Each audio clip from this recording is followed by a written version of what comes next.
আজকে দুপুরে একটা নতুন জিনিস বানাচ্ছি। নতুনটা হলো, এটা আমরা ছোটবেলায় মারা বানিয়েছে, আমরা খেয়েছি। এটা হলো চিংড়ি মাছ, সর্ষে, কাঁচা লঙ্কা, নুন, হলুদ, কাঁচা তেল। এটাকে আচ্ছা করে মাখিয়ে নিলাম। তোমরা দেখতে থাকো। এটা একদম গরম গরম ভাতে গালে জল তো আসবেই। মানে রেসিপিটা গন্ধ শুকে এবং খুব সুন্দর ঝাল বেরিয়েছে। সর্ষের তেলে একটা সুন্দর গন্ধ। আর এখানে রয়েছে কচু পাতা। এটা হলো দুধ কচু পাতা। এই জালি জালি কচু পাতাগুলো নিয়ে এসেছি আমি। এরকম ভাবে কচু পাতাটা ধুয়ে নিয়েছি আগে সুন্দর করে। ধুয়ে নিয়ে কচু পাতাটা এরকম দিয়ে দিলাম। দিয়ে দেখো এবার এর মধ্যে সমস্ত চিংড়ি মাছটাকে আমি এরকম ভাবে দিয়ে দেবো। এটা আমার আজকে বরের ইচ্ছা, আমাকে বলছে তুমি ওইটা ছোট মারা বানিয়ে দিত, তুমি কি ওইটা বানাতে পারো?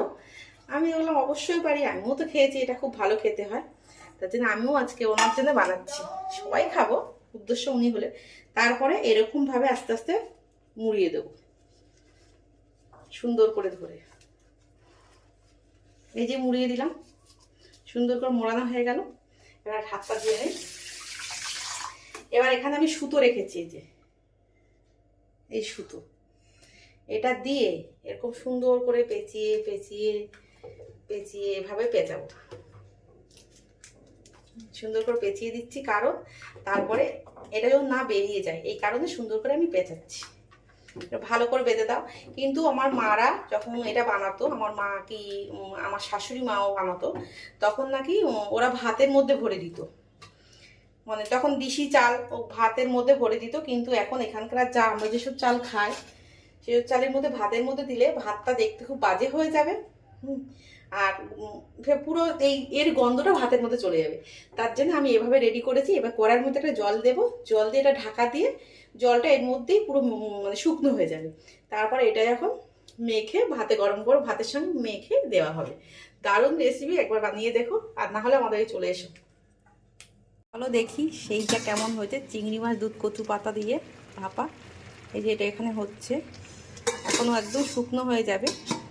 তারপরে তোমাদেরকে লাস্ট কেমন হয় দেখাবো। রান্না কি কি হয়েছে, এখানে হচ্ছে সাদা ভাত, উচ্ছে আলু সেদ্ধ, ভেন্ডি ভাজা, মুসুরির ডাল পেঁয়াজ দিয়ে আর রসুন ফোড়ন দিয়ে, আর হচ্ছে এখানে হচ্ছে আলু কাটা রয়েছে, এখানে আছে চিকেন, আজকে আম চিকেন। এই যে আম, একটা গোটা আম কেটে নিয়েছি, কাঁচা লঙ্কা, রসুন, আদা, পেঁয়াজ আর বাদ বাকি যে মশলা লাগে সব দিয়ে আম চিকেন। দারুণ খেতে লাগে। এটাও রান্না করতে লেগে যায়। লাস্ট এইটাই রান্না করতে বাকি আছে। কচু পাতায় চিংড়ি ভাপা কিন্তু হয়ে গেছে। একদম ভাপিয়ে রস মানে জল শুকনো টানিয়ে নিয়েছি, একদম শুকনো হয়ে গেছে। এবার এটা গরম গরম ভাতে এটা হাতে হালকা মেখে দারুণ খেতে লাগবে। এই রেসিপিটা আমার পুরো রেডি হয়ে গেছে। তাহলে আম চিকেনটা রেডি করার জন্য পেঁয়াজটাও ভাজা হয়ে গেছে, আলুটাও ভাজা হয়ে গেছে, মশলা করা হয়ে গেছে।